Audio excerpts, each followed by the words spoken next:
Hi, we're out on the range today, so please bear with gunfire here in the background. Recently, quite a few people have contacted me asking to see a comparison of 357 Magnum and 44 Magnum. So today will be part one in a two-part series on the subject. Now this might seem pretty straightforward, but it is wrought with difficulties. And the main thing I want to say about that is, as we go along today, there's going to be a lot of howevers and yabbits. So this is one of those presentations you really do have to watch the whole thing. That having been said, let's start with a close-up of what these two cartridges look like. From your left to right is 9x19, 38 Special, 357 Magnum, 44 Magnum, 45 Colt, and 45 ACP. You can see that the 357 and the 44 are virtually identical in terms of case length, just the 44 is larger diameter. Recently someone asked, if I'm comparing two cartridges, why do I include other cartridges in this close-up display? And the reason is, for those people who haven't seen these two, I'm including others that perhaps they have seen, so you can have a basis of comparison. In comparing two different calibers, to make the test fair, you have to use handguns with similar barrel lengths, and that's where we ran into our first big problem. The only 44 Magnum handgun I own is the Smith & Wesson Model 29 with a 6-inch barrel. I don't own a 357 Magnum with a 6-inch barrel. However, because of donations to the Patreon account, thank you everybody, I was able to purchase this Smith & Wesson Model 686-6 357 Magnum with a 6-inch barrel. So now we have two Smith & Wesson revolvers, both with 6-inch barrels. The next big problem is ammunition. When you buy 357 Magnum ammo, you have a range of projectile weights. When you buy 44 Magnum, you have a range of projectile weights, but those ranges are not the same. The only place I could find that they overlap in any mainstream way was 180 grain. So after trips to 7 different stores, what I came up with was Federal PowerShock 357 Magnum 180 grain projectile. But I couldn't find this brand in 44 Magnum, so I have PMC Bronze 44 Magnum 180 grain projectile, and Remington Green and White Box 44 Magnum 180 grain projectile. I know what some of you are thinking, and that's one of those yabbits that's going to come up in a few minutes. Remember, you got to watch the whole thing. So now that we have the test as fair as I can make it, let's go to the chronograph and see what kind of numbers we get. I've got the chronograph set up at 7 yards, and we'll start with our Federal 357 Magnum 180 grain projectile. Now you'll notice I'm wearing earphones and I normally don't. I wear earplugs with every shot I take. This is an earplug case. But today I'm going to be shooting quite a few rounds, and both the 357 and the 44 are very loud, so right now I'm actually wearing earplugs and earphones. So let's see how we do. 1,210. 1,195. 1,180. 1,163, 1,204. Now let's see how the 44 Magnum compares. And for our 44 Magnum, we'll start with our PMC Bronze 180 grain.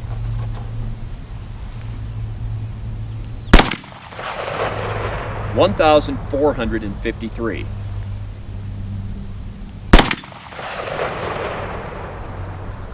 1,453.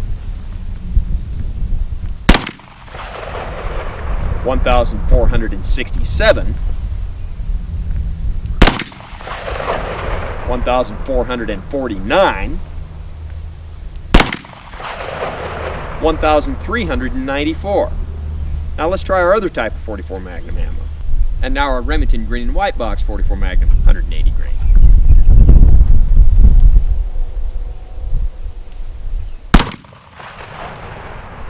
1,527.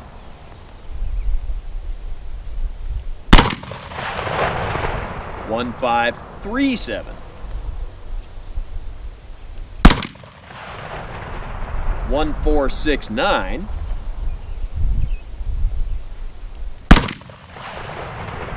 1,504.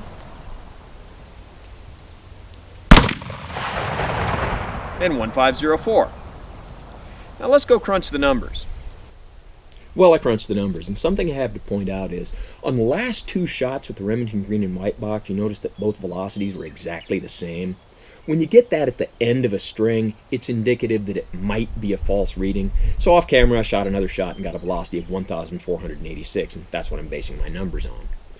So what we got was a mean velocity with the 357 of 1,190.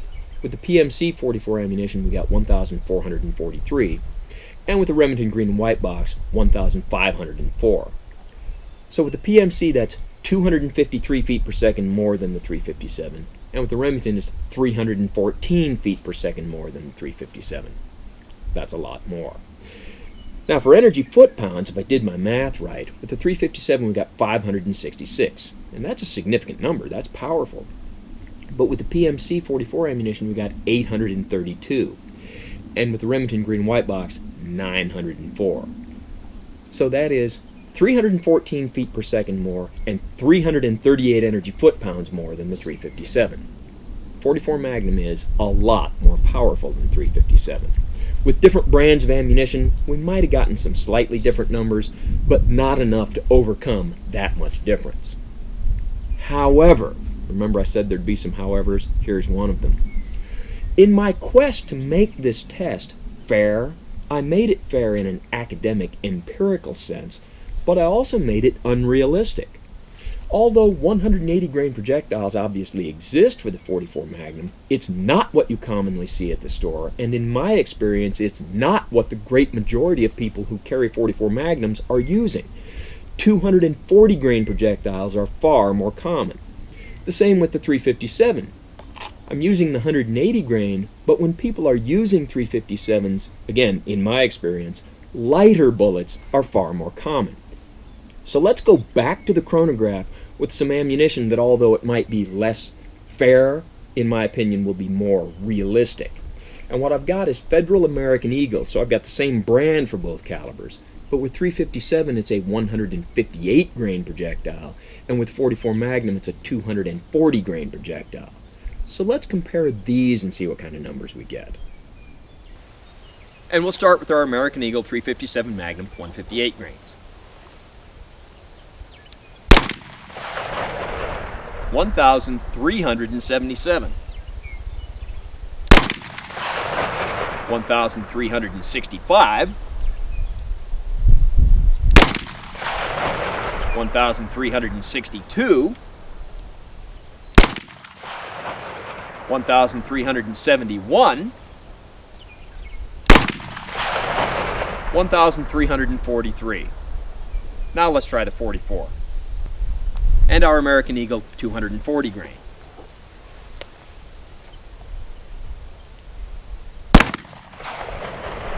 1,226. 1,261. 1,305. 1,284.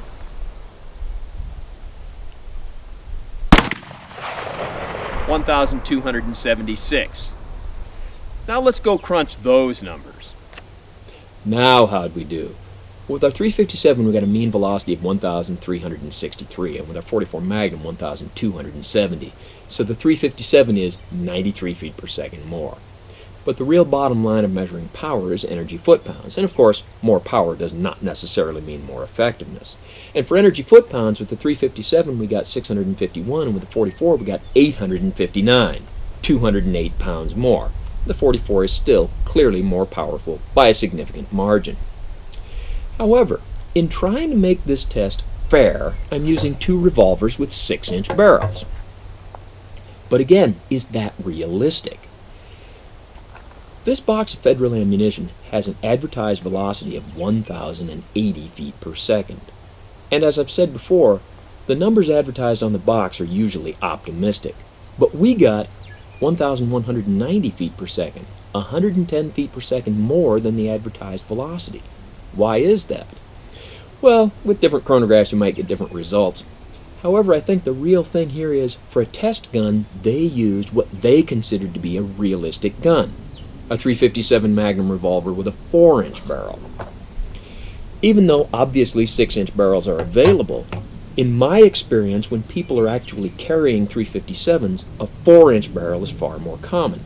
By the same token, my 44 Magnum has a 6-inch barrel, but in my experience, barrel lengths like 7.5 or 8 inches are far more common. So, in my quest to make the test fair, have I made it unrealistic? Let's go back to the chronograph with two other guns. A Ruger Security 6 357 Magnum with a 4-inch barrel versus a Ruger Red Hawk 44 Magnum with a 7.5-inch barrel. Less fair, but probably more realistic. And we'll switch ammunitions. We'll use Sig Sauer Elite Performance ammunition, so we've got the same brand and the same bullet configuration, but for 44 Magnum it's a 240 grain, for 357 it's a 125 grain. In my experience, a very popular projectile weight for 357. And let's see what the chronograph tells us about this configuration. And we'll start with our 357 125 grain.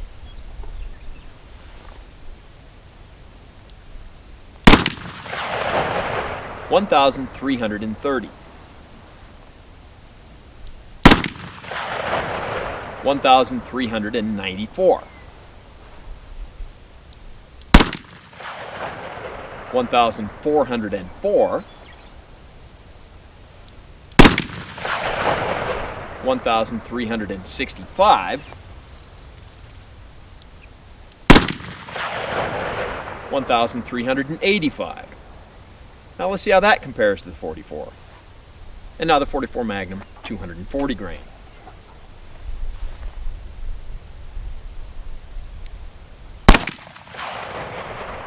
$1,334.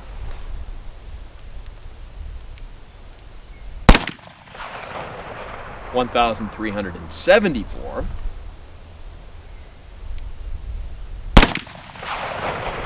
$1,392.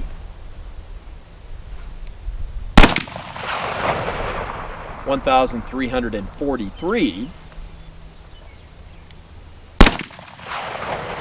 $1,364. Now let's go crunch those numbers. So now how'd we do? Well, with the 357 we got a mean velocity of 1,375, and with the 44 Magnum we got 1,361. That's 14 feet per second less. That's within the variation of one round to the next. But remember, the 44 achieves that with a 240 grain bullet compared to a 125. So for energy foot-pounds, we got 987 compared to the 357, giving us 524. That's 463 energy foot-pounds more, and that's a lot more. But it comes with a couple of caveats. One being, in comparing the energy foot-pounds, and even more so the velocity of these two rounds, just how much difference you're going to get is going to have a lot to do with ammunition and firearm selection. And secondly, even though it sounds dramatic to say 987 energy foot-pounds, that's 463 pounds more, that's just a number on a page.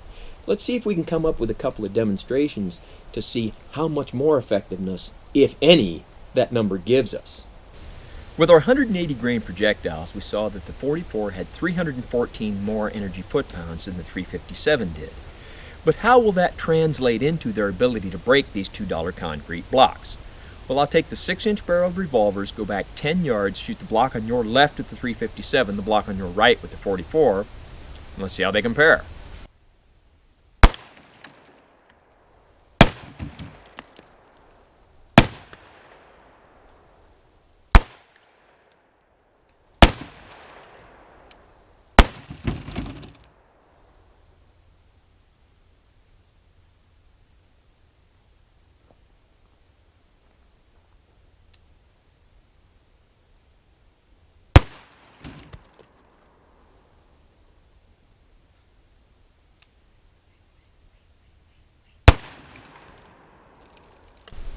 Well, that was interesting.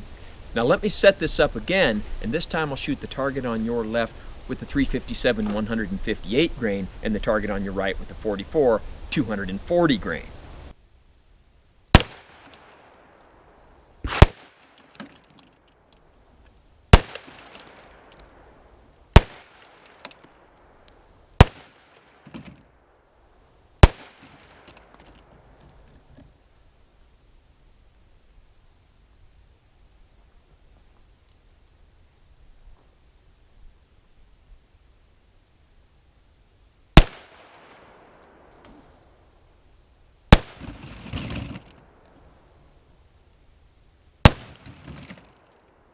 So in that iteration, it was 6 shots of 357 Magnum versus 3 shots of 44 Magnum. So it would appear against the target of concrete blocks, those extra energy foot-pounds make a lot of difference. Interesting note, this entire block is fractured. Only gravity is keeping it there. It's completely broken. Now let's try something different. Forgive the redundancy, but for those who haven't seen it before, this is the meat target.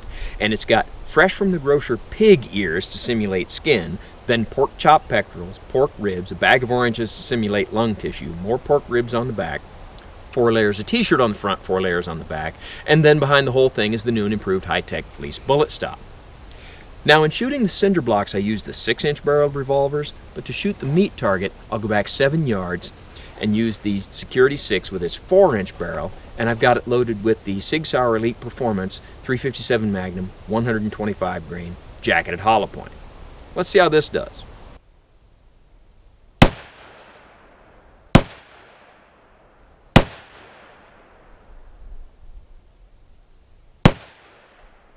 So how'd we do? Well, did a little bit of damage to our pork chop pectoral, a couple of really impressive holes through the ribs on the front, just mangled our orange lung tissue, and where the bullets hit the ribs on the back, broke them. Now what's really typical when we shoot the meat target with hollow point ammunition is the bullets will be stopped by the t-shirt on the back of the target. In this case they weren't. A couple of the projectiles made it through to about the 3rd layer of fleece, and a couple made it through to about the 10th layer of fleece. So this Sig Sauer Elite Performance 357 ammunition ballistically was not that impressive, but its damage to the meat target is. Now let me show you a close-up of what the projectiles look like. And there they are. And the mushrooming is extensive, and one of them lost its jacket. Now we've got a new meat target set up, and I'll shoot from 7 yards with the Ruger Red Hawk 44 Magnum with its 7.5-inch barrel and our Sig Sauer Elite Performance 240 grain jacketed hollow point.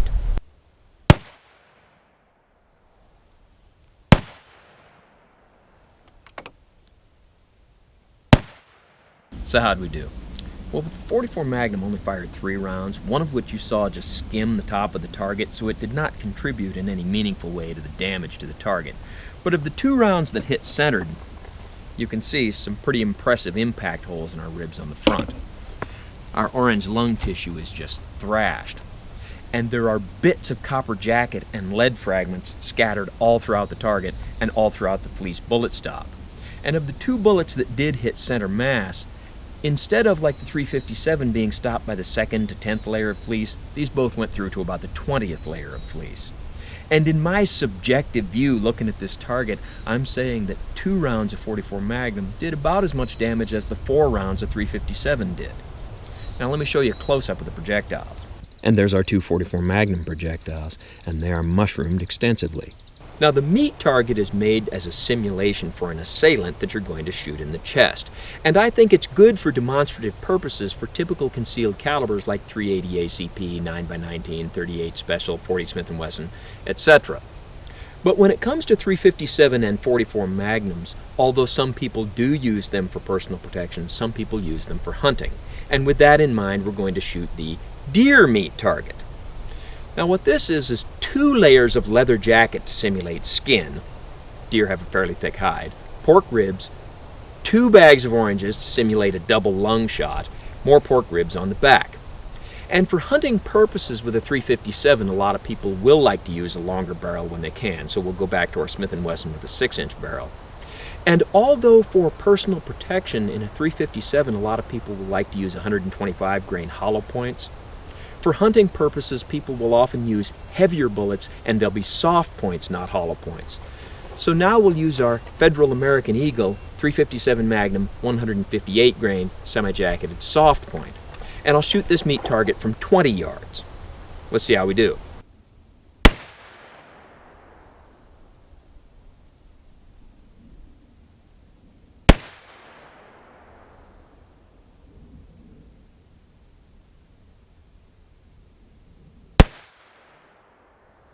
So how'd we do? Well, our ribs out in the front have some very impressive holes in them.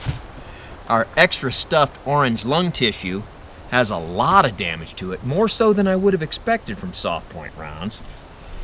Ribs on the back has 3 hits, one's just a nick on the edge, but for the two good hits where they hit the ribs, shattered them. And the big difference between the soft points and the hollow points was the soft points, 2 of these rounds went through to about the 30th layer of fleece. 1 went clear through the fleece bullet stop and I didn't recover it.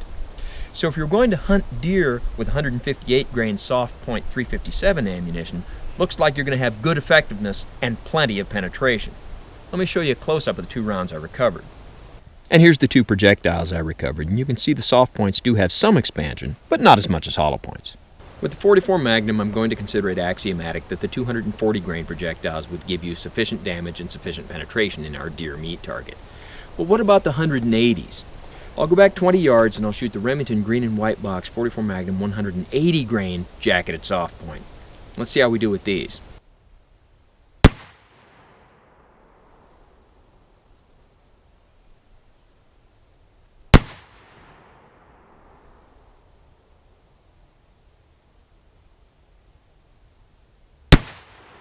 Well, we hit the meat target with 3 rounds. 1 just nicked the edge of the ribs on the front, but 2 hit pretty center and made very big holes. Completely devastated our orange lung tissue. But the main difference between the 357 and the .44 was, as where the 357 rounds were stopped by about the 30th layer of fleece, 2 of our 344 rounds went completely through, and the 1 round that was stopped by the fleece was stopped by the second to last layer. So our results are pretty much what we'd expect them to be. The 357 was sufficient, but the .44, being a larger bullet, made larger holes and gave us more penetration. And here's the .44 Magnum 180 grain projectile that I recovered, and you can see that there is some expansion, but not nearly as much as with the hollow point. One of the criticisms of the .44 Magnum as compared to other calibers like 9mm, 40 Smith & Wesson, 45 ACP, is that it has so much recoil that it's slow to get back on target for subsequent shots. Well, at 7 yards, I have our 6 knockdown plates, and I have my Model 29 loaded with the American Eagle 240 grain projectile. So I'll see how fast I can shoot these 6 plates, then we'll repeat that with the 357 and see if it's any faster.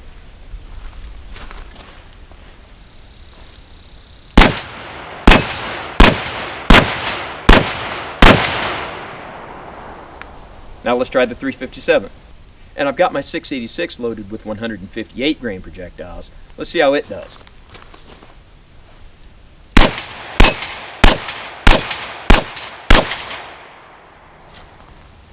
Was that any faster? And if so, was it enough to matter?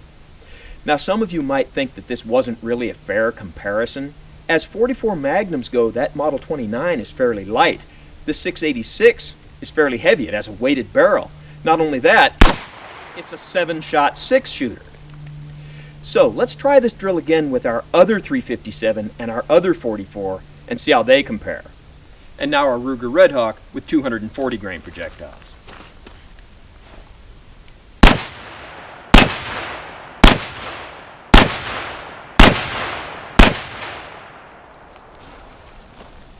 And let's see how that compares against our Ruger 357. And now our Ruger Security 6 with 158 grain projectiles.